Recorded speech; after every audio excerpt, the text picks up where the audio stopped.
ದೇಶದ ಹಲವು ಭಾಗಗಳಲ್ಲಿ ಮುಂದಿನ 2-3 ದಿನಗಳಲ್ಲಿ ನೈಋತ್ಯ ಮುಂಗಾರು ಮತ್ತಷ್ಟು ಮುಂದುವರೆಯಲು ಅನುಕೂಲಕರ ಪರಿಸ್ಥಿತಿಗಳಿವೆ ಎಂದು ಭಾರತೀಯ ಹವಾಮಾನ ಇಲಾಖೆ ಮುನ್ಸೂಚನೆ ನೀಡಿದೆ. ಮಹಾರಾಷ್ಟ್ರ, ಛತ್ತೀಸ್ಗಢ ಮತ್ತು ಮಧ್ಯಪ್ರದೇಶದ ಕೆಲವು ಭಾಗಗಳಿಗೆ ಈ ಪರಿಸ್ಥಿತಿ ಇರಲಿದೆ. ಅಲ್ಲದೆ ಕರಾವಳಿ, ಕರ್ನಾಟಕ, ಕೊಂಕಣ ಮತ್ತು ಗೋವಾದಲ್ಲಿ ಭಾರೀ ಮಳೆಯಾಗುವ ಸಾಧ್ಯತೆಯಿದೆ.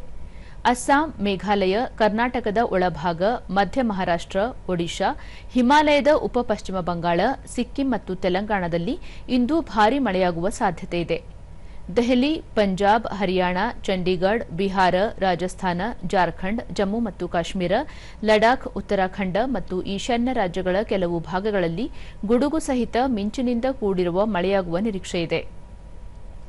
ಆಂಧ್ರಪ್ರದೇಶ, ತಮಿಳುನಾಡು, ಕೇರಳ, ಮಾಹೆ, ಕೊಂಕಣ, ಗೋವಾ, ಲಕ್ಷದ್ವೀಪ, ಮಧ್ಯಪ್ರದೇಶ, ಮಹಾರಾಷ್ಟ್ರ ಮತ್ತು ಅಂಡಮಾನ್ ಮತ್ತು ನಿಕೋಬಾರ್ ದ್ವೀಪಗಳಲ್ಲಿಯೂ ಇದೇ ರೀತಿಯ ಪರಿಸ್ಥಿತಿ ಇರಲಿದೆ.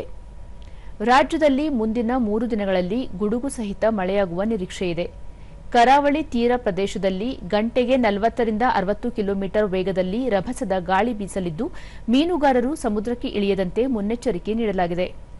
ಬೆಂಗಳೂರು ಸುತ್ತಮುತ್ತ ಸಾಮಾನ್ಯ ಮೋಡ ಕವಿದ ವಾತಾವರಣವಿರಲಿದ್ದು, ಕೆಲವೆಡೆ ಗುಡುಗು ಸಹಿತ ಭಾರೀ ಮಳೆಯಾಗುವ ಸಾಧ್ಯತೆಯಿದೆ ಎಂದು ಹವಾಮಾನ ಇಲಾಖೆ ತಿಳಿಸಿದೆ.